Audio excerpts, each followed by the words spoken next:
Assalamualaikum warahmatullahi wabarakatuh. Selamat pagi, salam sejahtera untuk kita semua. Yang terhormat Bapak dan Ibu penilai ujian kinerja, perkenalkan nama saya Cornelis Pogola Ramatapo, mahasiswa PPG Guru Tertentu tahap 1 tahun 2025 dari LPTK Universitas Pendidikan Ganesha dengan NIM 2574823603.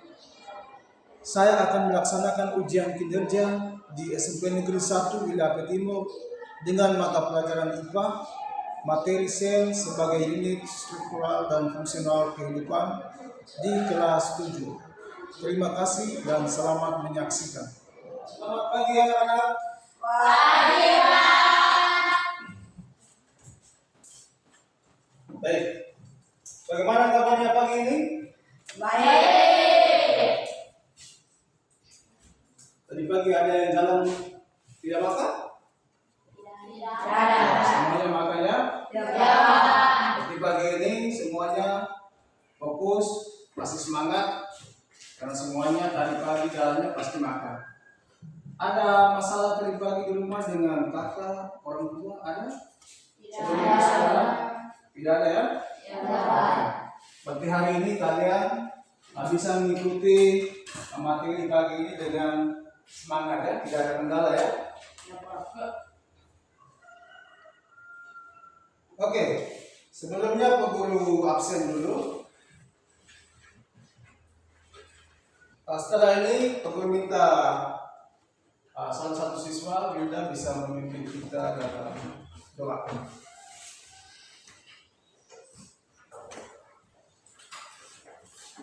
Mari kita berdoa. Dan telah dimulai.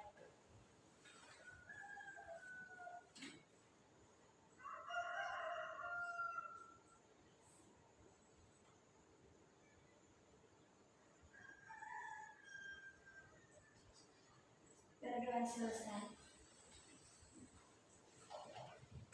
Terima kasih Wilda, bisa kembali ke tempat. Oke, kita dalam pelajaran pagi ini kita adakan kesepakatan kelas. Ya, kesepakatan kelas supaya sebentar dalam materi itu di antara siswa dan guru ada komunikasi yang baik. Yaitu yang pertama, ketika guru minta ada yang mau bertanya atau ada yang ingin membuat pertanyaan kepada Pak Guru, silakan kalian mengetuk meja, mengangkat tangan lalu kalian bertanya. Ya. Kemudian yang berikut, jika ada yang izin ke belakang ke toilet, minta izin ke Pak Guru baru bisa keluar menuju ke toilet. Bisa ya? Bisa, Pak. Oke. Sebelum mulai, Pak Guru mau adakan satu pertanyaan. Apakah kalian pernah berpikir bahwa di tubuh kalian itu ada sesuatu unit yang paling kecil?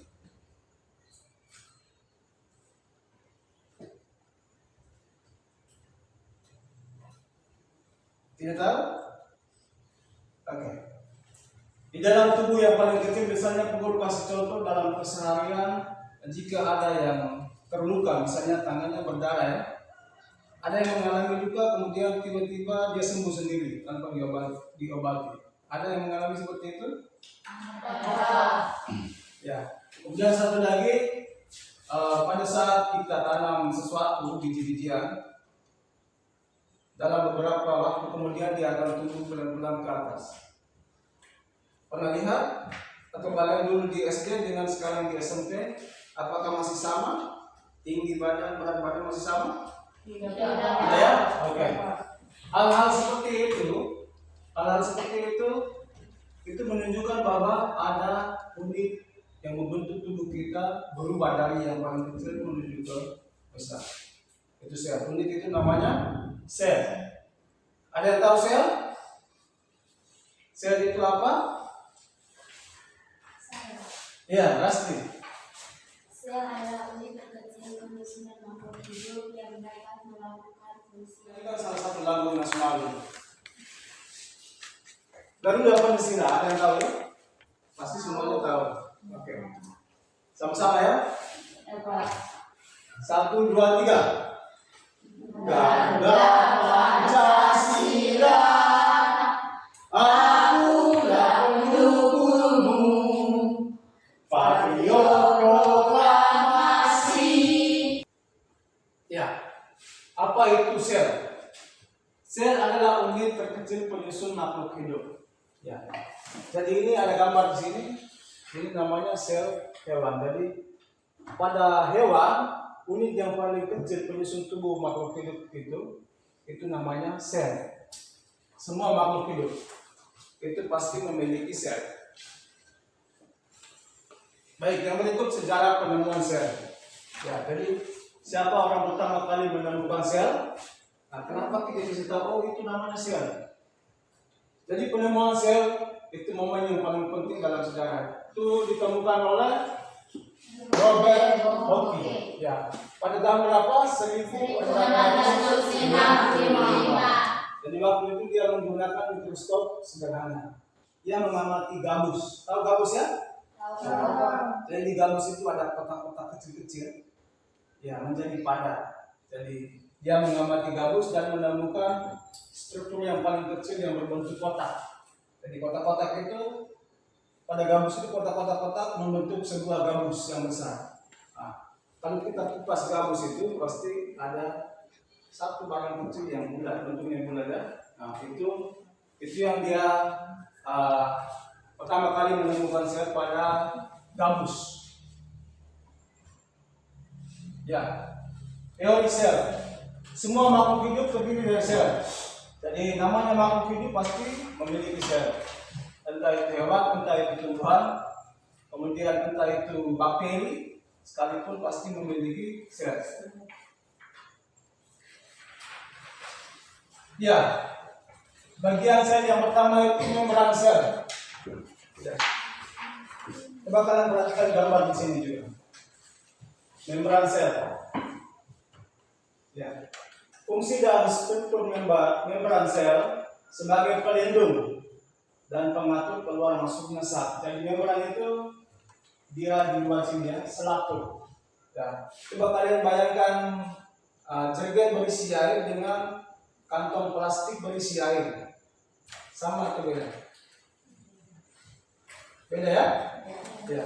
Jadi kita ibaratkan jerigen yang berisi air itu sel tumbuhan keras. Jerigen itu keras ya. Kemudian kantong plastik yang berisi air itu sel hewan.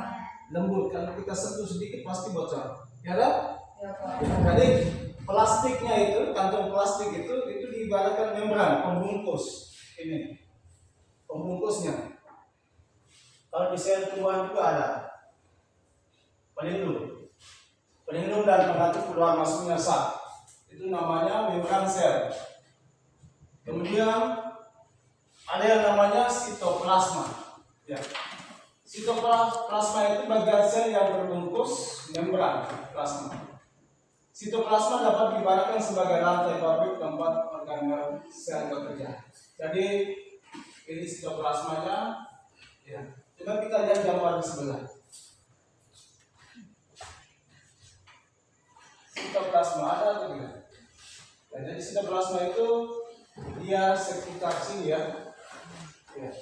Itu berupa cairan. Ya ini. Kemudian yang berikut inti sel. Inti sel atau biasa disebut nukleus. Ya. Fungsinya sebagai pusat kendali aktivitas sel dan penyimpan DNA. Jadi yang kalian lihat ini namanya inti sel atau nukleus. Kemudian ada titik satu di dalam itu. Nah, itu namanya nukleus. Ya. Jadi DNA itu ada di dalam inti sel. Bentuk-bentuknya seperti itu ya. Kemudian yang berikut yaitu ada sel hewan dan ada sel tumbuhan. Jadi bisa kalian lihat gambar di sebelah. Di situ ada, kalau di sel hewan itu ada dinding sel. Sedangkan di sel tumbuhan ada dinding sel. Sedangkan sel hewan dinding selnya tidak ada, dia hanya memiliki membran sel. Kemudian di situ ada badan Golgi, ada mitokondria sama-sama ya. Di tumbuhan ada, kemudian di hewan juga ada. Kemudian badan Golgi di hewan juga ada, di tumbuhan juga ada.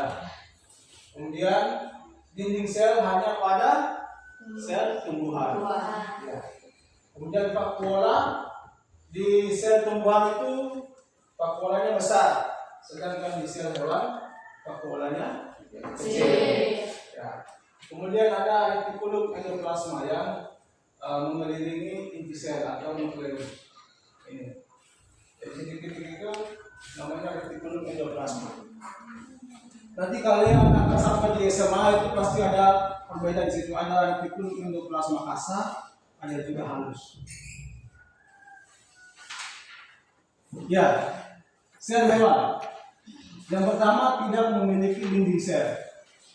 Kemudian tidak memiliki kloroplas. Kloroplas itu tempat saat hijau daun. Berarti dia hanya di sel tumbuhan. Ya. Kemudian memiliki inti sel atau nukleus, tempat DNA disimpan. Kemudian bentuknya bervariasi, jadi dia tidak tetap. Jadi kalian membayangkan kalau sel hewan itu kantong plastik yang berisi air, bisa berubah bentuk, tidak tetap. Kemudian sel tumbuhan. Yang pertama memiliki sel, dinding sel. Nah, dari dinding selnya itu kaku.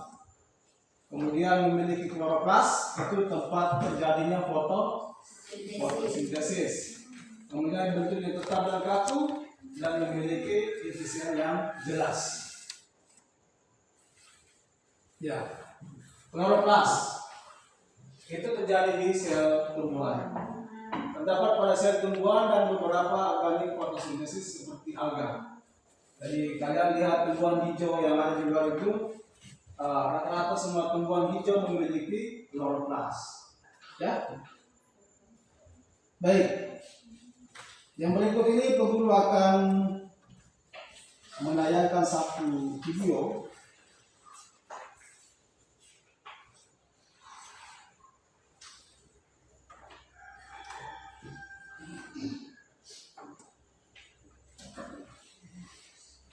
Ya. Kita menggunakan media video.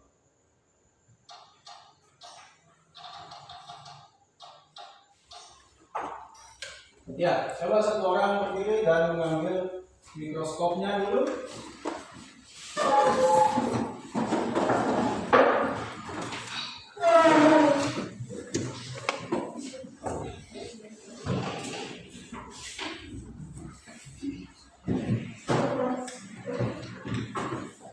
Baik, jadi sementara ambil mikroskopnya, peguru membagikan lembar kita ya. Jadi kita mengerjakan sesuai dengan ada di LKPD yang peguru bagikan ini ya.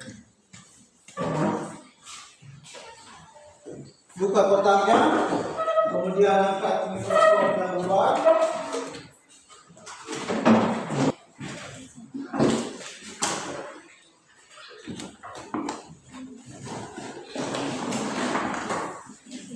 Ya, pasang lensanya.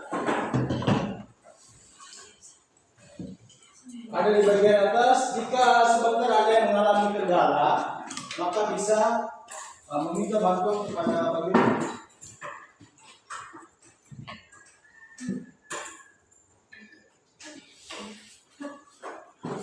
Ya, masing-masing maju ke depan untuk terima ini ya. 5 kaca objek.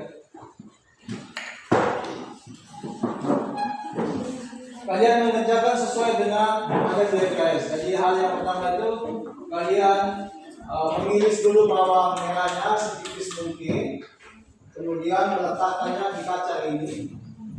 Baru teteskan air di atas untuk meletakkan kaca penutup ya. Masing-masing kelompok bisa maju ke depan untuk mengambil. Kalau sudah diiris, bawa irisannya ke sini atau bawa kaca ini ke mejanya masing-masing. Satu, ini di bawah.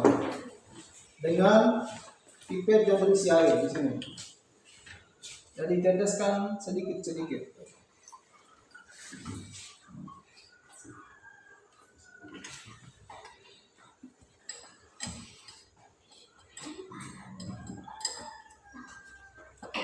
Ya, ini pipetnya diambil. Kalau sudah maka pipetnya dikembalikan dulu ya. Ya, kerja dengan hati-hati karena ini kaca ya, awas pecah.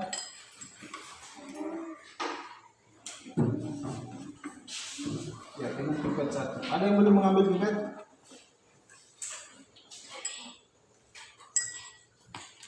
Baik, kalau sudah pasang di kaca objek, kemudian letakkan di mikroskop, lalu arahkan cerminnya ke cahaya.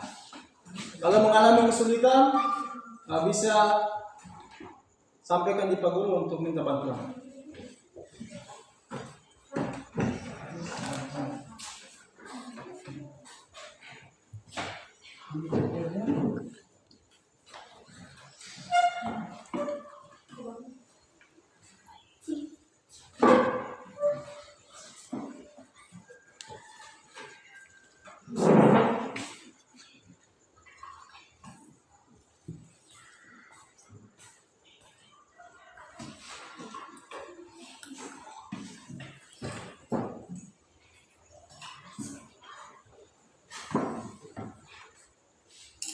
Ya, kalau sudah tetes,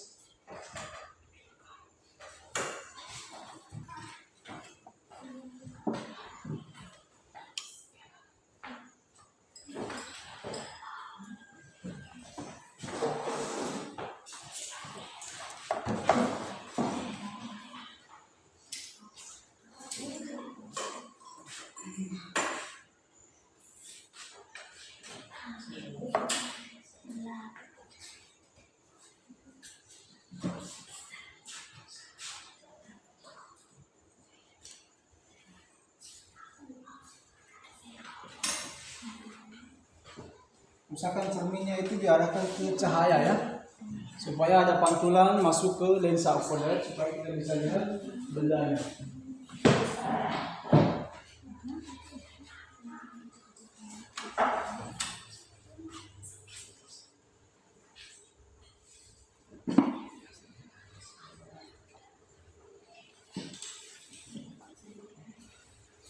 Ada yang sudah dapat?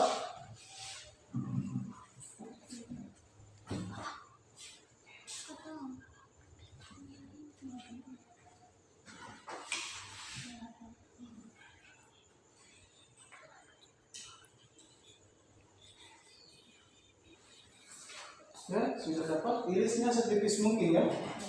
Iris setipis mungkin. Lalu letakkan di kaca. Ya. Oke. Ya. Tutup dengan kaca penutup yang segini. Teteskan air dulu sedikit. Oke. Ya, silakan meletakkan di aparatnya, letakkan di situ. Jepit. Bisa jepit coba. Oke. Ya. Kemudian di setel. Usahakan cermin di bagian bawah itu dapat pantulan cahaya dari sana supaya bisa kita lihat selnya bawang yang tadi kita iris. Bisa?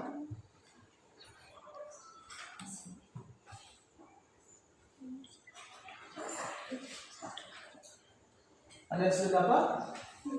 Betul? Ya, menghadap ke arah cahaya. Cerminnya itu ya ke bawah supaya bisa dapat pantul cahaya dari sana.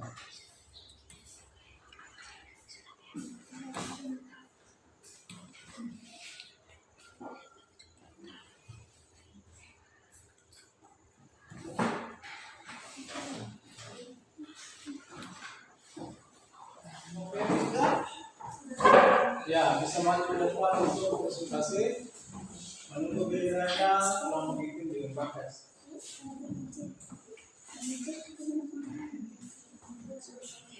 Oke, waktu dan kesempatan silakan. Baik teman-teman, kami akan kasih terhadap kami hari ini. Ya, sekarang.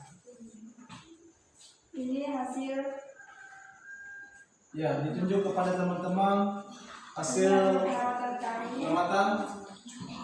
Perbedaan sel tumbuhan dan sel hewan. Yang pertama, sel tumbuhan memiliki kloroplast dan sel hewan tidak memiliki kloroplast. Yang kedua, sel tumbuhan memiliki dinding sel dan sel hewan tidak memiliki dinding sel.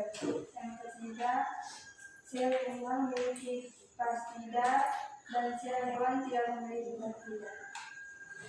Sekian dan terima kasih. Baik, beri aplaus dulu untuk kelompok ini. Kelompoknya Itin dan Bagas.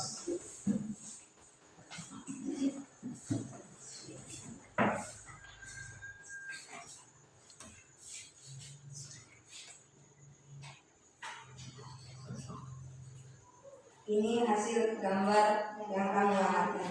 Ya, coba ditunjuk kepada teman-teman sel hewan yang mana, sel tumbuhan yang mana. Sel hewan yang di atas, sedangkan sel tumbuhan yang di bawah.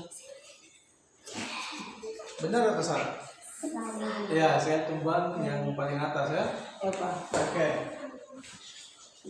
Baik, dilanjutkan. Yang pertama, sel tumbuhan. Sel tumbuhan memiliki dinding sel, sedangkan sel hewan tidak memiliki dinding sel. Yang kedua, sel tumbuhan memiliki kloroplast, sedangkan sel hewan tidak memiliki kloroplast. Sekian dari terima kasih.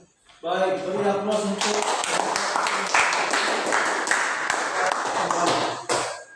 Oke.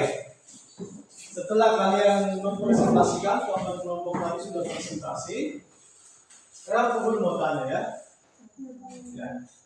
Di benak kalian, setelah kalian melihat sel tumbuhan bawang merah itu bentuknya seperti ini, sel hewan bentuknya seperti ini, apa yang kalian rasakan dan apa yang kalian baru lihat? Ya, saya minta salah satu siswa, Femi, setelah kalian melihat itu apa yang Femi rasakan? Mengamati sel tumbuhan pada bawang merah, kemudian sel hewan pada epitelio bagian dalam. Tumbuhan memiliki kloroplas atau tempat zat hijau daun, sedangkan hewan tidak ada.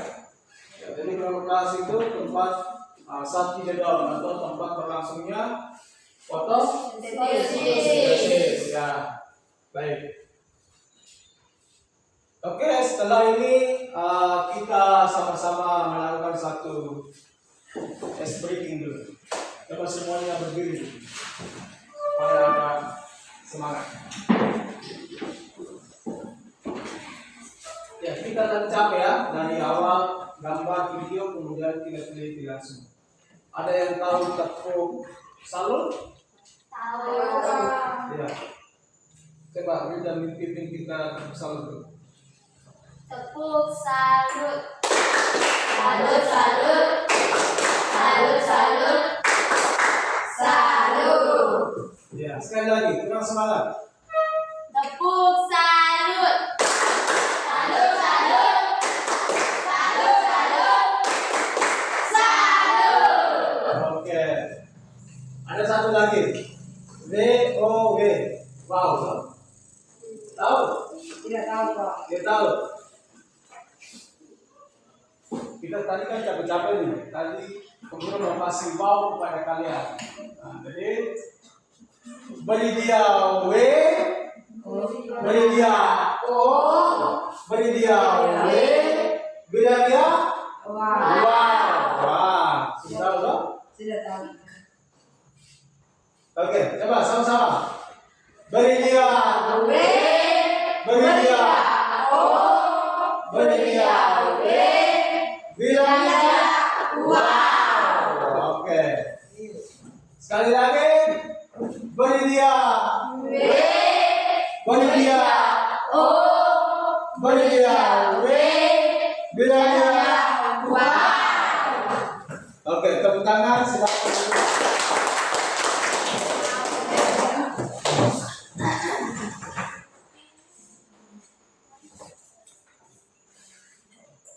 Baik, materi kali ini agak ini ya.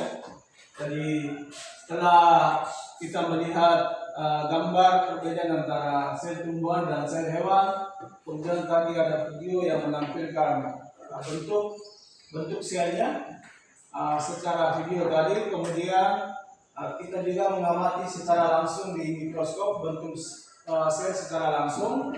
Di situ pasti kalian berpikir, oh selama ini saya hanya melihat gambar itu di internet itu seperti ini. Selama ini kita melihat video di internet itu, oh bentuknya seperti ini. Setelah kita melihat secara langsung, baru kalian ada masukan sedikit, oh padahal sel hewan dan sel tumbuhan itu secara langsung itu seperti ini, bisa dilihat melalui mikroskop. Ya. Selama penelitian pada mikroskop ada kesulitan? Tidak ada, Pak. Ada? Tidak ada, Pak. Tidak ada. Ya, Pak. Ya, kalau tidak ada berarti nanti kalian tidak minta bantuan ke Pak Guru. Ada atau tidak? Ada. Ada? Ada, Ya. Pak. Kesulitannya apa? Ya. Ya, kesulitan menemukan sel karena tadi kita gunakan ada cermin di bagian bawah mikroskop itu. Itu untuk kita menangkap cahaya dari luar supaya bisa dipantulkan melalui lubang yang ada di meja preparat itu, yang kotak hitam itu, baru bisa pantulkan ke lensa bagian atas, lensa ocular, supaya kita bisa lihat benda yang ada di situ. Kalau cahaya tidak ada, kita tidak bisa lihat. Ya tidak? Iya, Pak. Misalnya malam hari gelap, kalian bisa lihat? Iya, Pasti ada Pak. cahaya kan? Iya, Ya, seperti itu. Jadi yang kita teliti pada hari ini itu berguna juga di kehidupan kita. Misalnya di sel itu ada salah satu bagian yang tidak berfungsi, maka efek sampingnya pasti dampak kepada seluruh sel ya. Ya, misalnya di dalam keluarga kita ada bapak, ada mama. Ya, satu keluarga itu menggambarkan satu sel. Kemudian bagian-bagian sel itu misalnya ayah, ibu, kakak, adik. Kalau salah satu sakit di rumah pasti ada kendala di rumah ya. Ya, tidak? Ya, jadi secara kehidupan kita sehari-hari soal sel itu seperti itu. Satu sel menggambarkan ibaratnya satu keluarga. Bagian-bagian sel tadi seperti ada membran sel, dia melindungi ya. Ya, misalnya itu peran ayah, dia melindungi keluarga. Seperti itu. Jadi kalau salah satunya tidak berfungsi atau rusak, maka pasti dampak langsungnya kepada keluarga itu, kepada sel. Ya? Ya, jadi seperti itu. Jadi masing-masing memiliki tugas dan fungsi orang masing-masing. Kalau tidak salah satu tidak berfungsi, maka pasti tidak berjalan dengan baik. Ya. Misalnya pada keseharian kita mendapat luka parah, luka tergores, darah, kemudian lewat 2-3 hari sembuh. Pasti ada tugas sel untuk menyembuhkan luka itu. Ya. Pada tumbuhan kalian melukai batang tumbuhan misalnya. Lewat 2-3 hari kemudian luka yang tadi kalian buat itu dia sembuh sendiri. Ya kan? Ya. Kemudian pada tumbuhan atau pada kalian dari SD bentuk tumbuh kecil rendah, kemudian sudah masuk ke SMP mulai tinggi agak besar. Berat badan semakin meningkat itu juga kerja dari sel. Jadi pada saat sel itu membelah menjadi banyak. Satu sel kalau sudah banyak sel dia akan membentuk satu jaringan. Ya? Ya. Jadi sampai di sini dulu materi kita pada hari ini. Ada pertanyaan? Ada pertanyaan? Tidak ada, Pak. Oke, baik. Maka saya minta Beda untuk maju ke depan supaya bisa membawakan kita dalam doa.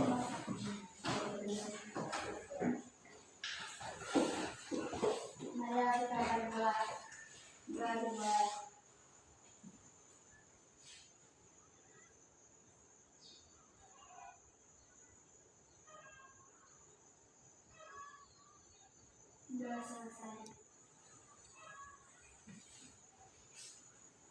kasih udah. Oke, makanya kita sampai di sini dulu. Selamat pagi untuk kita semua. Bye.